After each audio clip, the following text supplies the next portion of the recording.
All right. Let a couple of people get in here first. If you're watching this back, I apologize. I'm streaming this live as we speak. I'm letting a couple of people get in here first before we get started. A lot to talk about from an incredible win at Auburn for Mississippi State. And if you guys have anything you guys want to talk about, drop it in the comment section over there. Any questions, any comments, anything like that, you can drop it in over there. This is my first chat, so this is brand new for me. I'm just getting started on all this, but I'm just going to kind of break down what I saw from the game today for Mississippi State, and we can go from there. I mean, I'm still not sure exactly what it was that I saw. Mississippi State's down 28-3 in the first half. With about a minute and a half left. I think they got a score there at the end of the half.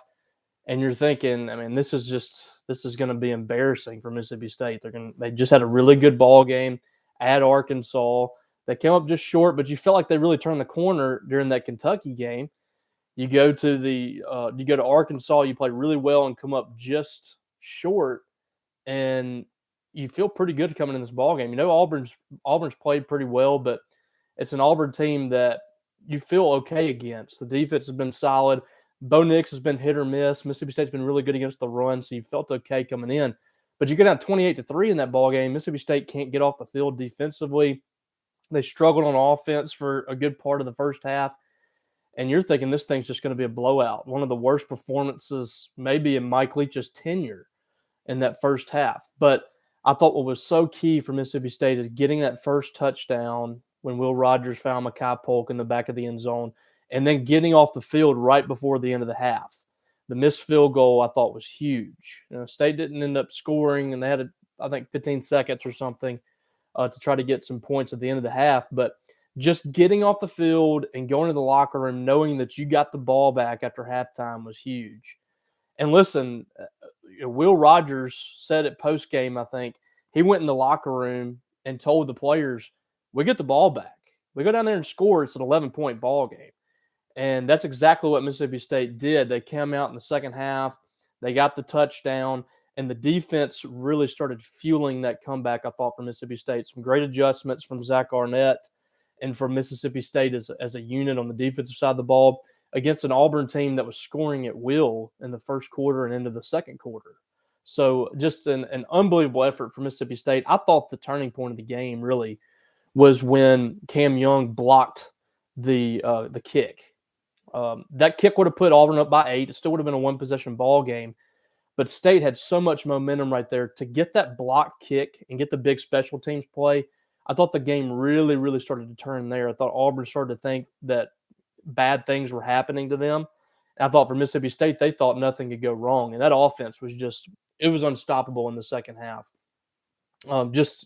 Unbelievable ball game. Hey, guys. Glad you're joining. Slade, I see you, man. Thanks for jumping on.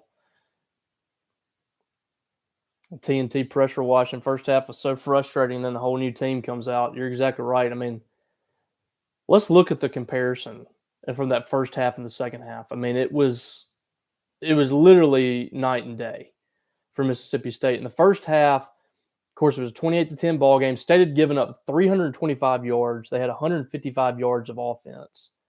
And then you look at the second half, and it almost completely flipped. I mean, down to the number, 332 yards for Mississippi State offensively, 158 for Auburn. It was almost the exact opposite for Mississippi State. And I don't think I've seen a 40-point turnaround like that. State was down by 25. They went up by 15. They scored 40 unanswered points after going down 28-3. I mean, it's just I still don't really understand how that happened. But it did. And Mississippi State, listen, they made some plays in special teams. The blocked kick. They had another missed field goal as well from Carlson. Didn't make a whole lot of mistakes in the ball game. And Mississippi State really took care of the football again in this game. And I think that's huge when you want to win on the road taking care of the football is what's critical. State had a fumble. They didn't lose one. No interceptions. Will Rogers was just flat out incredible after the first quarter. 44 for 55 for Rogers, 415, 6 touchdowns, set a school record for touchdowns. I mean, I don't think you can say enough about what that kid has done since the Alabama game. He threw 3 interceptions in the Bama game, and since then he has just been on fire. He was outstanding at Vanderbilt, which I don't know what you can really take away from Vanderbilt game. They're so bad, but to come out and do what he did against Kentucky when he only had 3 incompletions, to come out and do what he did on the road against Arkansas after a tough start of that game, and to do it again against a really good defense at Auburn, I thought he was really impressive. I mean, he's playing almost as well as any quarterback in the country, if you ask me. 6 touchdowns, no interceptions, to throw the ball 55 times and be as accurate as he was, 80% completion percentage. He's not throwing, a lot of dink and dunk like he has been. He's getting the ball down the field. He's making some big plays. And I think you have to give big ups to the offensive line. I thought the offensive line blocked extremely well. Charles Cross is playing on another level at left tackle. Then you have all these receivers that are catching balls. I mean, everybody that caught a pass, I think, in this game made a big play. They made a big catch at a critical moment, a big third down, a big fourth down reception, a long play, and you had several explosive plays in this. Dylan Johnson had a 20-yard reception, and I think he had a 22-yard run as well. Malik Heath had a big catch and run, 31 yards. Jaden Walley, 29-yard. Mekhi Polk had a 19-yard run. That's almost what you would consider an explosive play, of the 20-yard play. And you look at that list. I mean, 8 catches for Polk for 61 yards, 2 touchdowns. Jaden Walley, 7 for 87. I thought he was really good. Malik Heath had the game of his career at Mississippi State, 5 catches for 74 yards, had a touchdown. Jameer Calvin had 2 touchdowns. That group was really good. And Dylan Johnson, I thought, was great in this ball game too. 8 carries for 62 yards. Did a really good job closing out the ball game too, I thought. Yeah, Josh, 95% completion percentage in the second half for Will Rogers. He was on another planet in the second half. Rick says if the Mike Leach experience was a ride at Six Flags, it would be super fun, but at least 2 people would die on it each year. That's not a bad that's not a bad description there. We got the entire Mike Leach experience. We've gotten the entire Mike Leach experience 3 or 4 times this year. We got it today in one ball game. You go down by 25 points and then you make the comeback, which we got the same type ball game against Louisiana Tech earlier this year. I mean, this is what you sign up for with Mike Leach. He's going to be exciting. He's not going to be dull. I can promise you that. TNT, I completely agree. Mississippi State's got a lot of things going good for it right now, and today was a great day for Mississippi State. After the football win, volleyball got a big win over Tennessee, which right now Mississippi State is sitting there in second place in volleyball. This is a team that's never had a winning record in SEC play, and they're at 12-2 right now. It's unbelievable what Julie Doherty's doing at Mississippi State with the volleyball team. They got a chance to win another one tomorrow against a top 25 RPI team and a top 25 team in Tennessee. And they're right on the heels of Kentucky, the defending national champs for that SEC championship. They need some help and they need to keep winning. But that volleyball team is incredible. And the basketball team won by, I think, almost 40 points tonight. And that's against a Montana team that a lot of people thought was going to be a tournament team this year. So really impressive. But, back to this football game, Mississippi State, in that first half, we talked about that first half and the huge turnaround that we saw from one half to the next. State was outgained by nearly 200 yards in the first half, and they end up outgaining Auburn 487 to 483. And an excellent second half of Mississippi State, 155 yards given up defensively. I mean, you can't say enough about Mississippi State on that side of the ball. And they made Bo Nix look like a Heisman candidate in that first half. He finished the game 27 for 41. His numbers were a little bit much different, I think, in the second half. And he got banged up a little bit in the second half too. 377. That's a high number, but you'll take what you got in the second half against Nix. And what was really impressive was the rushing defense. They didn't allow Auburn to get going running the football. In the second half, 8 carries, what they have? Negative 14 rushing yards in the second half. That'll get it done. They gave up 120 in the first half, which one of those was a pass that they called a run. So State was pretty good against the run, and that's a good running team. 27 carries for 106 yards. You give up 4 yards a rush to Auburn, but I think in the second half they might have given up a little over a yard a rush. I mean, they did not allow Auburn to get any kind of run game established in the second half, and that was huge. And State in the red zone was really good. They missed a field goal in the red zone, but 7 possessions, 8 scores. And, this is a team that struggled to score points in the red zone earlier in the year. That's no longer the case for the most part. That they've really kind of turned the corner, I think, there and have become a good red zone offense. Jacob asks, how big is this game for recruiting? I think just showing progress, just continuing to show progress, continuing to show that this defense works, this offense works. I think that's going to do nothing but help Mississippi State on the recruiting trail. I've never been a big believer in one game affecting recruiting. I've always felt like you have to show something throughout a season, or you have to show something throughout 3 or 4 games. I think an atmosphere that someone experiences could go a long way, but just the outcome of one ball game is not. I don't think makes that big of a difference. But sustainability, showing that you can do this over a long period of time, that's what's big. And the fact that Mississippi State has gone on the road to Texas A&M, they've gone on the road to Auburn and got a big win. They've beat North Carolina State, they've beat Kentucky, they beat these top 25 teams, and the air raid offenses look really exciting. And you're starting to really spread the ball around to 10 or 12 receivers every ball game. I think that does nothing but excite players on the offensive side of the ball. And then defensively, to come out in the second half and do what they did there and to really kind of take control of the ball game, I think that's big too. One of the big things that Mississippi State has going for it defensively right now is with the guys they have in the league. I know this isn't the same coaching staff, but knowing that those guys have come from Mississippi State, knowing that you can do big things in Mississippi State and then go to the NFL, I think is a big deal. But for this offense, they're watching this right now. I think players are watching this offense right now, and they see we can put up some yardage in this offense at Mississippi State. And Mike Leach is a guy that he might not look exciting on the sideline. He might not look like a guy that is a really exciting guy, but his offense can be when it's run effectively. And I think we're starting to see that. Everybody's starting to execute at a very high level for Mississippi State, from the offensive line to the running backs, the receivers, and the quarterback. And I think the quarterback is the straw that stirs the drink. Will Rogers is really taking this offense to the next level because he understands this offense really well, and he knows how to run it. He knows who to get the ball to, and he's done a really good job of protecting the football, which I think is something that I don't think is talked about enough. Just how well he's protected the football this year.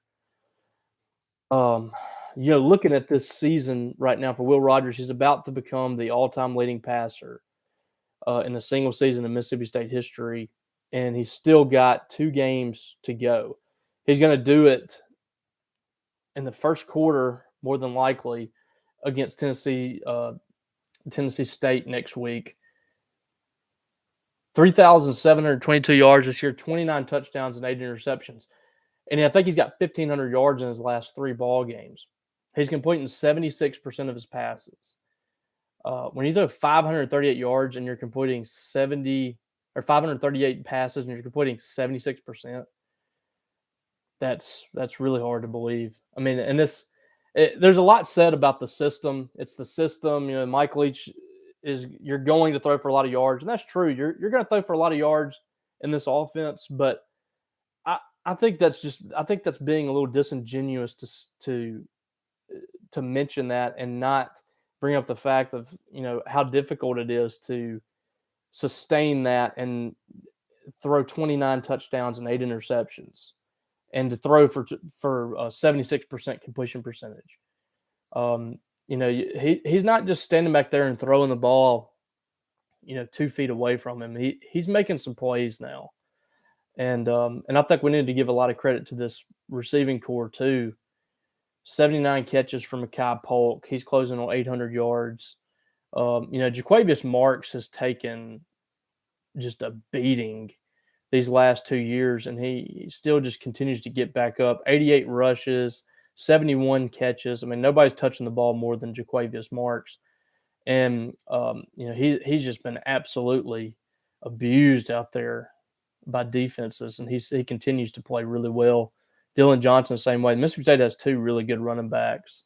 And it's got to get you excited about the future, about what this team can be, too. Jaden Wally's a sophomore.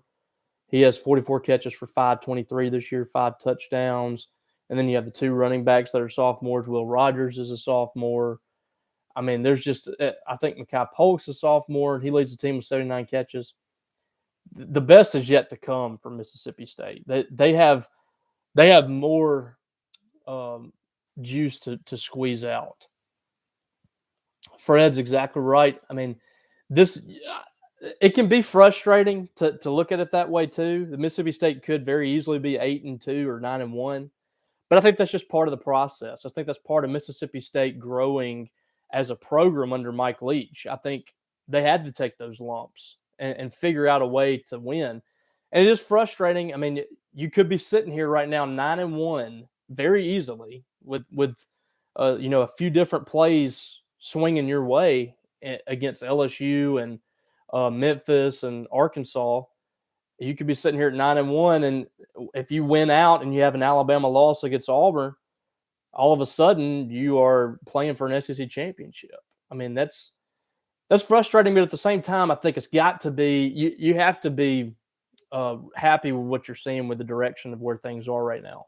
Mississippi State is not regressing. They are moving forward, and they look like a totally different team. This is what people expected Mississippi State to look like in year 2, at least the people around the program. People were not expecting much out of Mississippi State this year outside the program. They were picked dead last in the SEC West. But the people inside the program felt like this was very much a possibility. I picked State to win 7 games. Next week, they're probably going to get to 7. And then, we'll see what happens in the Egg Bowl. If they get to 8 wins, that's exceeding just about everybody's expectations. 30 points a game right now for Mississippi State. That's a great number. And it's just going up. I mean, they're playing some good defenses right now, and none of these defenses are able to consistently stop them. They're playing how an air raid offense should be playing. And I like where the rushing attack is right now for Mississippi State. 19 carries for 72 yards today. You'll take that all day. I mean, that's more than enough for Mississippi State to at least keep a defense honest. But they weren't just keeping Auburn honest. Auburn couldn't stop them in the second half. They were moving up and down the field with ease and finished with 487 yards. So, I mean, I was really impressed with what I saw today from Mississippi State. Josh said loves the team's fight, never gave up. Agree. That's kind of what we've seen from this team since Mike Leach got here. Last year they just didn't really have the guys to do it. But think back last year at that team and kind of where they were with the numbers. They had all these freshmen on the field. They had a lot of these inexperienced players. Kylan Hill opted out. You had Marcus Murphy opting out. You had injuries in the secondary. Playing a lot of walk-on guys out there, and you go to Georgia with 43 players or whatever it was, and you give Georgia a run for their money. You go to Ole Miss against a full roster at Ole Miss, and you have an opportunity on that last possession to go drive down the field and possibly win that ball game.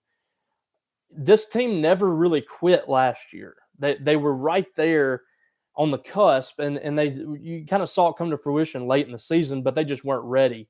And this year, went down by 20 points to La Tech. You come back in that ball game. Went down against Memphis when things weren't really going their way. Had a chance to win that one late. They ended up getting within 2 points in the final possession and couldn't get the 2-point conversion. LSU's the same way in that ball game. They didn't play well for the entire ball game. Fourth quarter made a run. Alabama's the really the only time that I've seen a Mississippi State team under Mike Leach just kind of, they looked like they were kind of maybe not disinterested, but they looked dejected. They looked like they didn't believe they could win. And since then, I mean, I can't count Mississippi State out anymore. I mean, I really can't, especially when you see them go to a place like Auburn and go down by 4 touchdowns and they come back and win that thing. I mean, you got to believe that you can win any game when you do that. When you go to a tough environment like that and come out on top after going down by 4 touchdowns, the confidence level has to be through the roof. And that's really reassuring when you go into the locker room when you're down by 3 TDs that you still have a chance. That's big. And it all starts with Will Rogers, I feel like. I think Will Rogers is really the key to this whole thing. You have a kid that he's been counted out for a long time. People don't think that he's talented enough. They don't think he's big enough. And he has that mindset that, he can go out there and do whatever he wants. He can go out there and make plays. And he went in that locker room today, told the team that they were going to get that momentum back. They were going to win the ball game, and that's exactly what they did.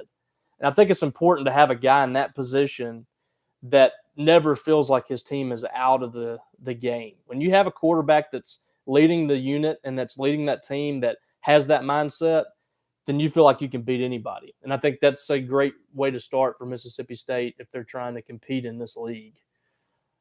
And, we'll see what happens for this team moving forward. I keep looking at that schedule next year, and I at the beginning of the season, I look at that schedule, and I'm saying it's really difficult to find more than 6 wins on this schedule. And now I look at it, and I think, I mean, I didn't think Mississippi State was going to beat Texas A&M on the road or Auburn. I'm not counting losses moving forward for Mississippi State. I really believe that they've taken the step to the point where I think they can beat a lot of great teams. Dick says, do you see us ending up good in recruiting? We'll see what happens. Things are setting up for Mississippi State here to really make a run in recruiting. It's up to the coaches to nail this down. There's a lot of guys out there for Mississippi State to get before signing day that I feel like could really turn this into a very good class. And right now, they don't have hardly any 3-stars, if any. I don't think they have any committed at the moment. But, you still got Stone Blanton sitting out there that's committed in baseball, and he hasn't made his decision yet on what he's going to do with football and moving forward. But, I still think he's a possibility for Mississippi State. They're battling Ole Miss. Travion Williams, I feel really good about, the former Florida State commitment. I think they have a shot with him, and I think that would be a really good get for Mississippi State on the defensive line. They've really been in the game with Jaheim Otis from Columbia, the commitment to Alabama, and he's been up here a lot. I think if he goes anywhere other than Alabama, it's going to be to Mississippi State, and that would be another great one for the Bulldogs to really stockpile that talent on the defensive line. Both of those guys have a chance to be pretty good. Who else? You might have to help me with who else is out there. Oh, Marquez Dortch, the Ole Miss commitment. I feel really good about him right now. That's a guy that he committed to Ole Miss early in the process. A lot of people are skeptical about his recruitment because he's good friends with MJ Daniels, who flipped from Mississippi State to Ole Miss last year. But I think Ole Miss wants him to play defensive back, and I don't know if they're budging on that. And he wants to play wide receiver. Mississippi State's done a great job making up ground with him with Steve Spurrier Jr., and I think they have a chance to get him late in the process. I'm feeling really good about where that is moving. Yeah, thank you, Jacob. Kamari Rogers, defensive back from Holmes County, committed to Miami. I don't see that sticking. I've felt like he's probably going to decommit at some point this year. He's held on a little bit, but I don't know if Manny Diaz is going to make it out at Miami. And I think that could be a really good late get for the Bulldogs. He has a torn ACL, so he's rehabbing from that, but really talented defensive back from Holmes County, and that would be another one. So you have all these pieces out there for Mississippi State, and it's up to the coaches now to close it out. And you get most of those guys there on top of the fact that you're going to have the transfer portal, and you want to have some spots there for the transfer portal. You need a left tackle badly next year. The center position, I don't know what's going to happen there, but they have some guys there that I don't know who would play left tackle. Nick Jones is there, but I don't know if you feel comfortable about him at left tackle. So you really need a left tackle in the portal, probably a defensive back out of the portal. And other than that, it might be best available. But there's always going to be some spots now with the way that the transfer portal is working for Mississippi State to attack that and get some players that are ready to come in and compete right away, like we've seen with Mekhi Polk, Jameer Calvin, and Jalen Green and guys like that. So, Charlie, Tavion Thomas is the guy I think you're talking about, former Louisville commitment.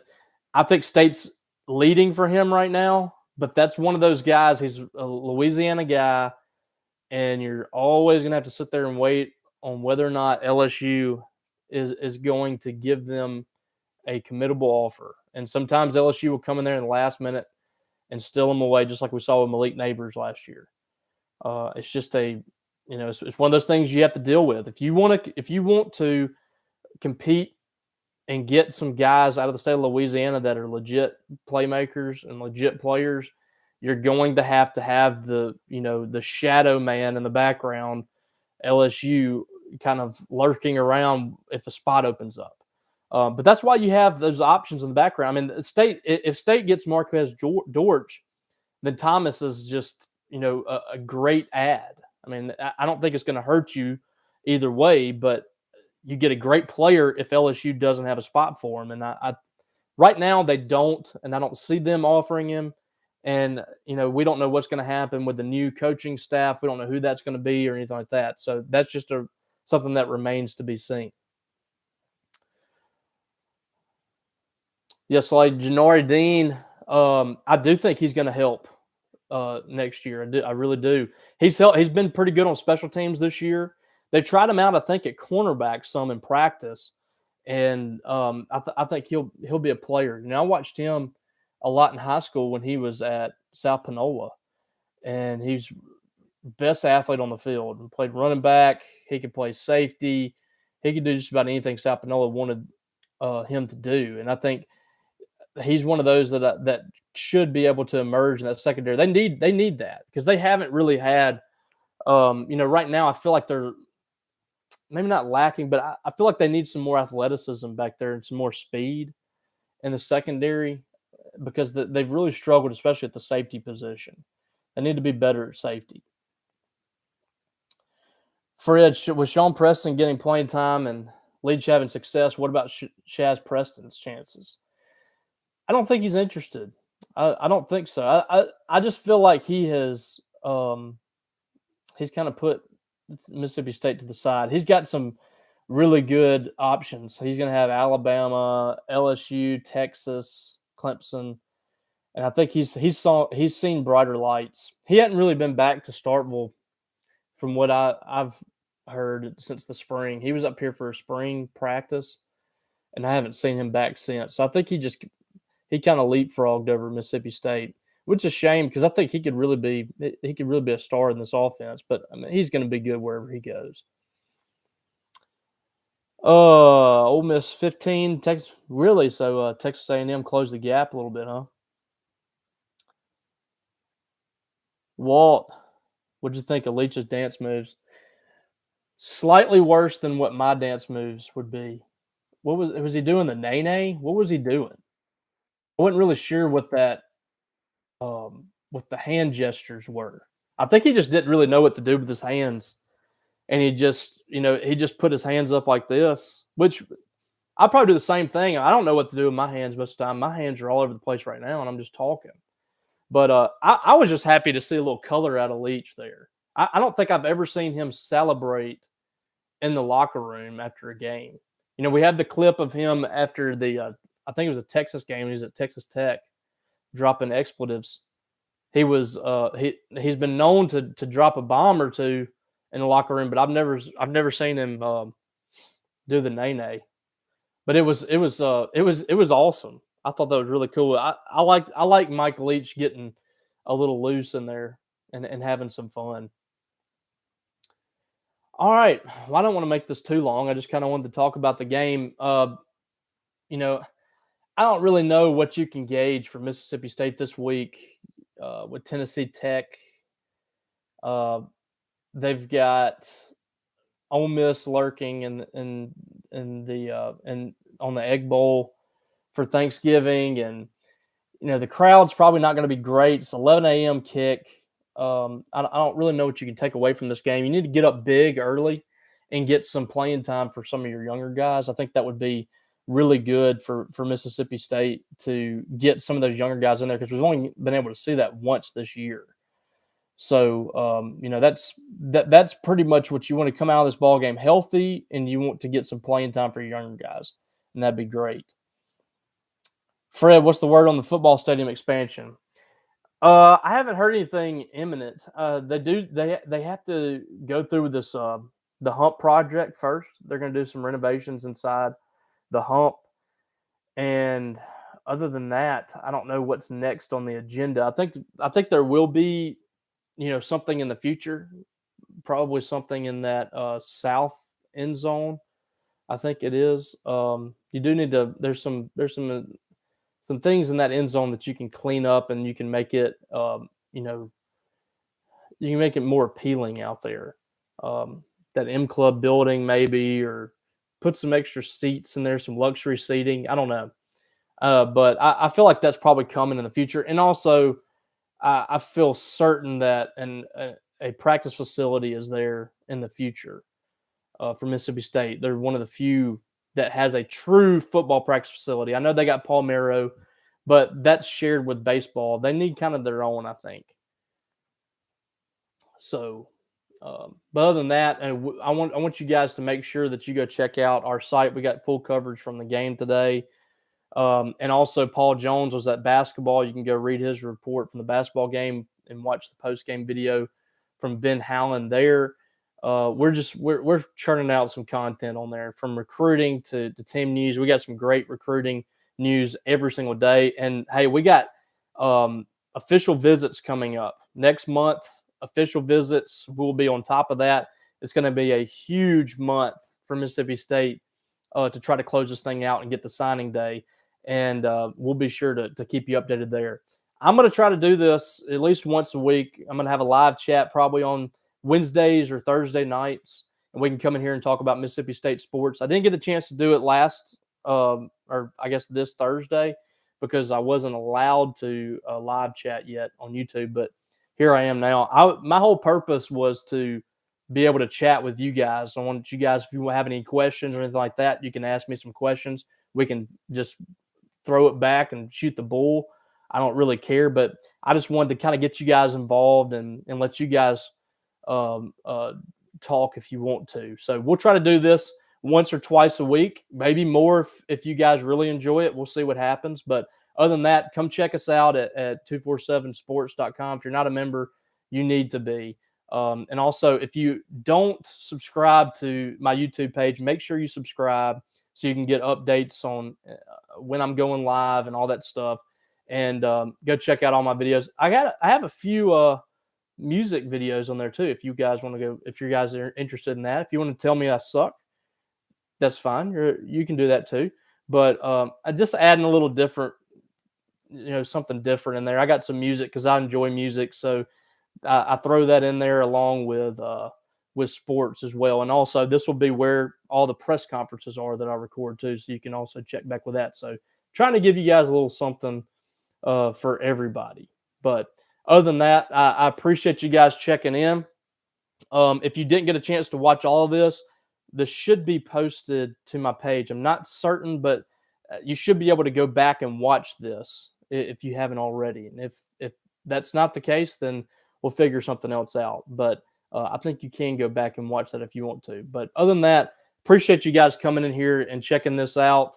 And do not hesitate to reach out to me if you guys have any ideas or any concerns or anything like that. I'll be happy to take your suggestions. But thank you guys for tuning in. Have a great rest of your weekend, and we'll holler at you later.